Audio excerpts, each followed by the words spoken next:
Inconsistency আছে। এইখানে একটা খুব ইম্পর্টেন্ট পয়েন্ট বলার, আমাদের কিছুদিন আগে কিছু মাস হ্যাঁ বলুন ম্যাডাম আমরা দেখতে পাচ্ছি যে এই ধোলাহাটের খবর আপনি শুনেছেন? আবু সিদ্দিক বলে একজন 22 বছর তরতাজা যুবক, তাকে থানার এসআই এবং থানার বড়বাবু এর মধ্যে ইনভলভ হয়েছে, থানাতে তুলে নিয়ে গিয়ে তাকে পিটিয়ে মেরে দিল এবং দায় সারা ভাব মতো এসআইকে সাসপেন্ড করেছে থানার ওসি, আর থানার বড়বাবু এখনও সেই থানায়। পুলিশের নিষ্ক্রিয়তা বলুন, অবভিয়াসলি আপনি পুলিশের নিষ্ক্রিয়তা নিয়ে প্রশ্ন করছেন, বা পুলিশ বলুন অন্য কাজ করেছে সেটা নিয়ে প্রশ্ন করছেন, কিন্তু সেখানে বলুন অবভিয়াসলি মেনে নিচ্ছি পুলিশের নিষ্ক্রিয়তা তো আছে, সেই এই কেসেতেও আছে অন্য কেসেতেও আছে।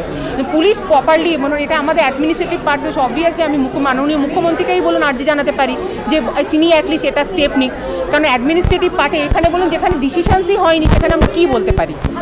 এই যে কামদুনি নির্যাতিতার ভাই কিছুক্ষণ আগে আমাকে স্টেটমেন্ট দিয়ে গেলেন যে যতদিন এই সরকার থাকবে ততদিন মানুষ, আমরা বলুন যেই সরকারের মধ্যে আছি তাই তো, এই সরকারের মধ্যে সে আরজি করের ঘটনা, তিনি একজন মহিলা, তো অবভিয়াসলি আমরা তো যখন জাস্টিস চাইছি আমরা আইনি পদক্ষেপ নিয়েই চাইছি। আমরা অবভিয়াসলি ঘটনাটা ঘটেছে একজন সিভিক ভলেন্টিয়ার কী করে ঘটালো, কেন সে ওখানে গেল, এইগুলো যেমন অস্বচ্ছতা আপনি যেমন কামধেনু ঘটনাতে বলছেন, এই ঘটনাতে অস্বচ্ছতা আছে, তো সেইগুলোই তো আমরা ক্লিয়ার করার জন্য বা সেইগুলো প্রপার জানতে যাওয়ার জন্যই তো আমরা এখানে বলুন একত্রিত হয়েছি, যে কোনো কিছু যেন ম্যানিপুলেশন না হয়। কারণ প্রত্যেকটা ক্ষেত্রেই দেখুন ময়নাতদন্তের রিপোর্টে কিন্তু প্রপারলি ম্যানিপুলেটেড, সেখানে বলুন পুলিশই ওখানে যেখানে মারা গেছে আপনি ময়নাতদন্তের রিপোর্ট হাতে পেয়ে দেখুন প্রপার ময়নাতদন্তের রিপোর্ট নেই, তো সেখানে বলুন যেখানে সরকারই যেখানে বলুন পুরোপুরি এইভাবে আমাদের অসহযোগিতা করছে, তো সেটার জন্যই তো আমরা জাস্টিসের পথে হাঁটছি, প্রপার আইনি পদক্ষেপ নিয়ে আমরা জাস্টিসই তো চাইছি। সব কিছুতেই উনি উল্লেখ করছেন, কিন্তু শুধু আগেই কেন সবার আগে সিবিআইতে যাবে, কেন আমাদের মাননীয় মুখ্যমন্ত্রী কিন্তু একজন মহিলা, উনি কেন এটা যাচাই করে দেখবেন না? আর সবার আগে এটা ভেবে দেখার বিষয়, অ্যাজ এ মহিলা বলুন একজন সিভিক ভলেন্টিয়ার, সে বলুন প্রপার পুলিশও নয়, সে পুলিশের ঘুরে বেড়াতে পারছে, সে ওই রুমে যেতে পারছে, সেই রুমের অ্যাক্সেস শুধুমাত্র ডক্টরসরা করতে পারে, পেশেন্টদের কাছে অ্যাক্সেস একটা টাইমের পর পেশেন্টের পার্টির যারা বাড়ির লোক রয়েছে তারাও করতে পারে না, ডক্টর বা নার্সরা করতে পারে, সেখানে একজন সিভিক ভলেন্টিয়ার পুলিশ তারা কি করে গিয়ে পৌঁছচ্ছে?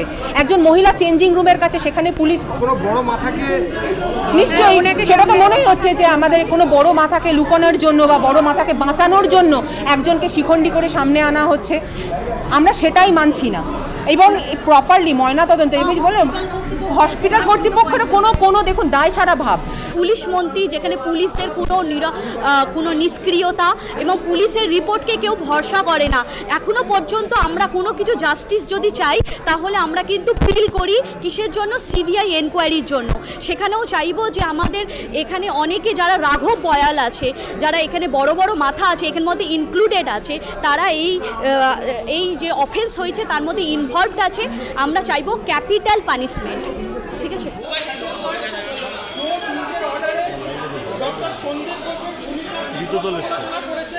এবং সেই জায়গা থেকে সন্দীপ ঘোষের ভূমিকার তীব্র সমালোচনা করে গোটা অ্যাডমিনিস্ট্রেটিভ সিস্টেম স্টেটের সেটাকে কীভাবে ভর্ৎসনা করেছে।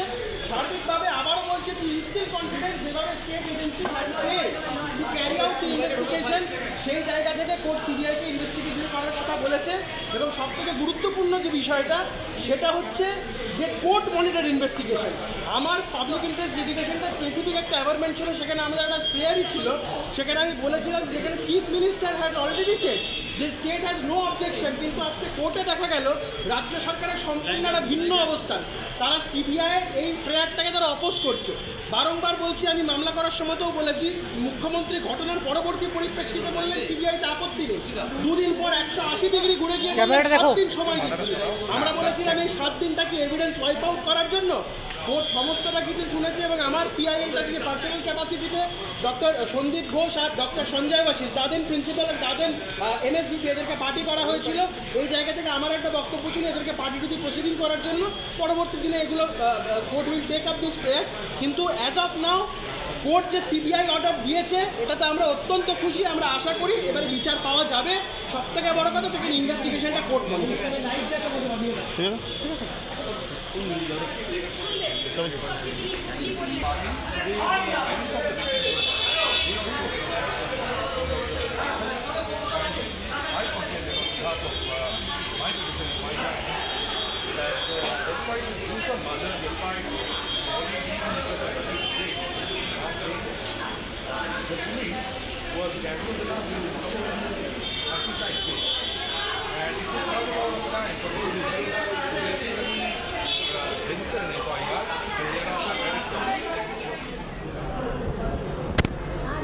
বলো আরজিকাল কাণ্ডে মানে যে ঘটনাটা ঘটেছে এই প্রসঙ্গে আপনি কি বলবেন? দেখুন, এটা রেডি করি স্যার, রেডি বলুন। দেখুন,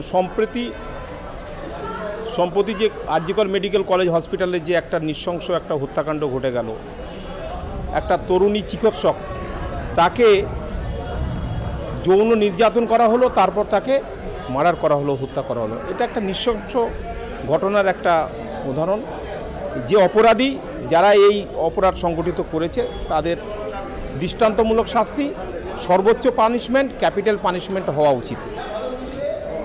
আজকে সারা পশ্চিমবঙ্গ তথা সারা ভারতবর্ষের প্রত্যেকটা নাগরিকের মনে একটা নাড়া জাগিয়ে তুলেছে যে কী হচ্ছে, যেখানে একটা ডাক্তার একটা হসপিটালে সে মানব সেবায় সে নিয়োজিত, সে মানুষের সেবা করবার জন্য, দুস্থ রুগীদেরকে তাদেরকে চিকিৎসা দেওয়ার জন্য সে সেখানে ডিউটিরত, সে হসপিটালে সে কর্মরত, সেখানে ঢুকে তার ওপরে যৌন নির্যাতন, তাকে রেপ করা হলো, তারপর তাকে মার্ডার করা হলো, তাকে খুন করা হলো।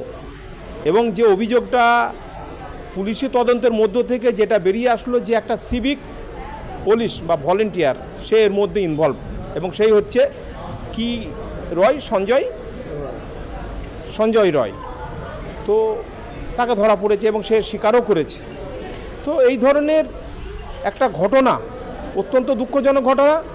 এবং এখানে প্রশ্ন উঠছে, বারবার মনে জাগছে প্রশ্ন, যে পুলিশের উপর নিরাপত্তার দায়িত্ব ন্যস্ত, যে পুলিশ হসপিটালের নিরাপত্তা দেবে, রুগীদের নিরাপত্তা দেবে, ডাক্তারদের নিরাপত্তা দেবে, সেখানে পুলিশি ক্যাম্প রয়েছে, সেই পুলিশের ক্যাম্প থেকেই পুলিশের লোকরাই, সিভিক পুলিশরাই, তারাই যদি এই ধরনের অন্যায় অত্যাচার আইনকে হাতে নিয়ে যদি কাউকে খুন করে, অপরাধ সংগঠিত করে, তো সেটা অত্যন্ত একটা উদ্বেগের বিষয়। নিরাপত্তাহীনতায় ডাক্তাররা ভুগছে, সাধারণ মানুষও ভুগছে।